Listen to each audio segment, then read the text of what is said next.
السلام عليكم متابعي ومحبي مسلسل السلطان محمد الفتح، وأهلا وسهلا بكم إلى تحليل الإعلان الثاني للحلقة القادمة 32.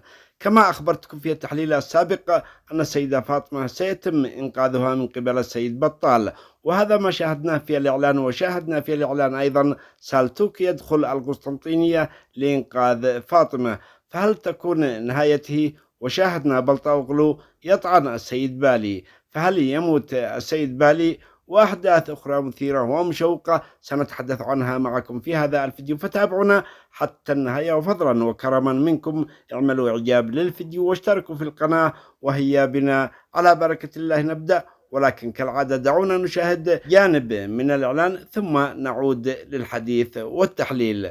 Mutlak olan ölümden kaçış yoktur. Derhal Salvador'un öldüğünü bildiren bir mektup gönderin. Sen ne dersin Mustafa? Ne gittiğini bilmez mi Saltuk? Bilmez. Fatma. Abimle alem canın almayı gösterken ben ne de sana omuz verdim. Bu devlete bir donanma reisi gerek. Mehmet'in casusu olduğunu kabul et. Kırcın Baltaoğlu'nu donanma reisi yapmak değil ki. Ya ne paşam? Yüreğini parçalamadan çık git. Yıkıl. Zaganos haklı. Seni öldürsem bile buradan çıkamazsın. Kelleni alıp gideceğim.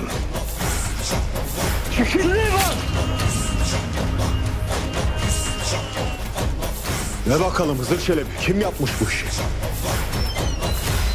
والآن كما رأيتم أحبتي أصدقائي، السيد بالي يغضب على مصطفى بسبب سماحه لسالتوك بالذهاب إلى القسطنطينية، ويقول: ألا يعلم هذا الأحمق أنه سيموت؟ فيرد مصطفى قائلا: لا يعلم. ولكن السيد بالي لا يعلم هو الآخر أن الحب يصنع المعجزات، فقد ذهب سالتوك من أجل إنقاذ حبيبته فاطمة التي هي بدورها لا تعلم شيء عن هذا الحب.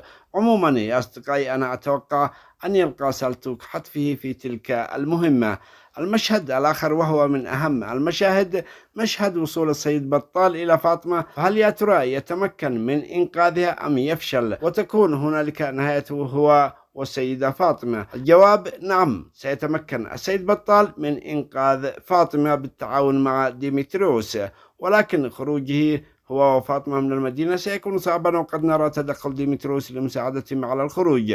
وكما شاهدنا فقد تمكن السيد بطال من التغلب على نوتاراس وسيطعنه ويهرب، لكن نوتاراس لن يموت. أما المشهد الثالث فقد رأينا سليمان بلطوغلو يطعن السيد بالي، فيا ترى لماذا؟ وما هي دوافع هذا الفعل؟ وهل سيموت السيد بالي؟ الجواب: السيد بالي لن يموت. أما لماذا فعل ذلك بلطوغلو؟ فقد فعل ذلك بتحريض من خليل باشا بكل تأكيد. وقد رأينا كورتجو دوقان يحاسب سليمان قائلا: في الوقت الذي كان الجميع يريد قتلك لقد أعطيتك كتفا لتبكي عليها، ويقصد بذلك هو إعادته إلى فرق الانكشارية كجندي من جنودها. وهذا الحساب الذي سيحاسبه كورتجو دوقان لسليمان بلطوغلو سيكون بعد طعنه للسيد بالي. أما المشهد الأخير وهو من المشاهد المهمة، فقد رأينا القاضي شلبي يدخل على السلطان في خيمته، فيسأله السلطان قائلا: قل لي يا قاضي شلبي، من فعل ذلك؟ فماذا يقصد السلطان بذلك؟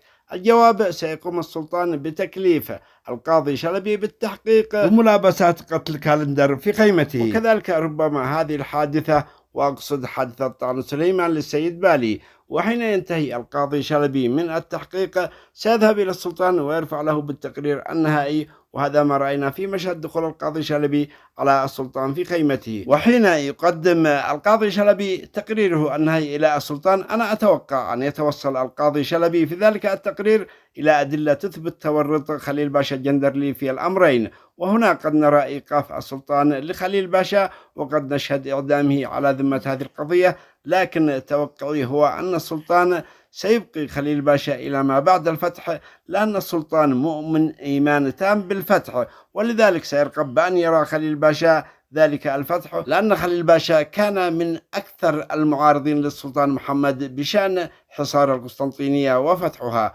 وكان يستصعب هذا الأمر على السلطان محمد. وسيحاول السلطان أيضا إبقائه من أجل أن يرى قدرة السلطان محمد وكفاءته في أن يكون السلطان وأن يكون قائد وبطل عظيم. تبقى لنا مشهد واحد نريد أن نمر عليه سريعا، وهو المشهد الذي ظهر فيه السلطان محمد وهو يقول: سأحطم قلبك قبل أن أقتلك. فمن يقصد السلطان بذلك؟ هل زغنوس باشا أم خليل باشا؟